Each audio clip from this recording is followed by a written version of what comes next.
The resignation of Nilesh Cabral. The choice of ministers in the Council of Ministers, which we call Cabinet, is the sole prerogative of the Chief Minister. It's the Chief Minister alone who can recommend to the Governor to appoint or dismiss a minister. But the manner in which Nilesh Cabral was literally hounded out of the Cabinet is a stark reminder of how the BJP functions. Nilesh Cabral, as we all will recall, was the foot soldier of the government and of the BJP, and he always stood up to defend even the indefensible and shout down any opposition. Did he lose out for his over-enthusiastic loyalty? Don't forget the rumors which played out just before his resignation about the scam of jobs, with news that the party workers, the Karyakartas, had even written to New Delhi and to several leaders to have him sacked, followed by the drama of him claiming that he was not aware of any such move or even a request from the Chief Minister. And finally, he exited on a call by the Chief Minister.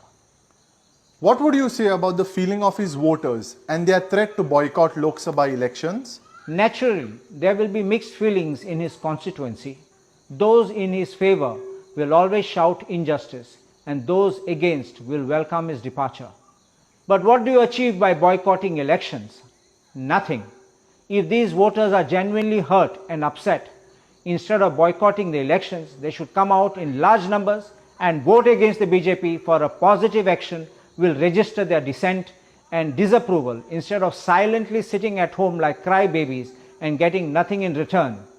I call upon whoever is truly upset with the BJP for such shabby treatment of Nilesh Cabral to rise up and show the BJP the stick and send their candidates home.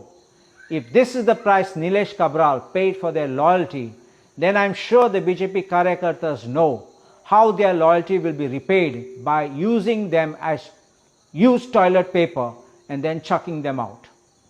What is the message you wish to convey?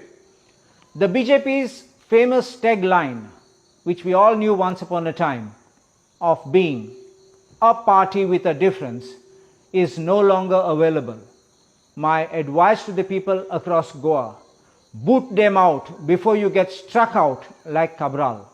The Congress party, which is truly committed to protecting Goa and Goans, needs your hand, and I appeal to each and everyone to stand united to ensure that we defeat the forces which we all know are out to finish and destroy our beautiful Goa.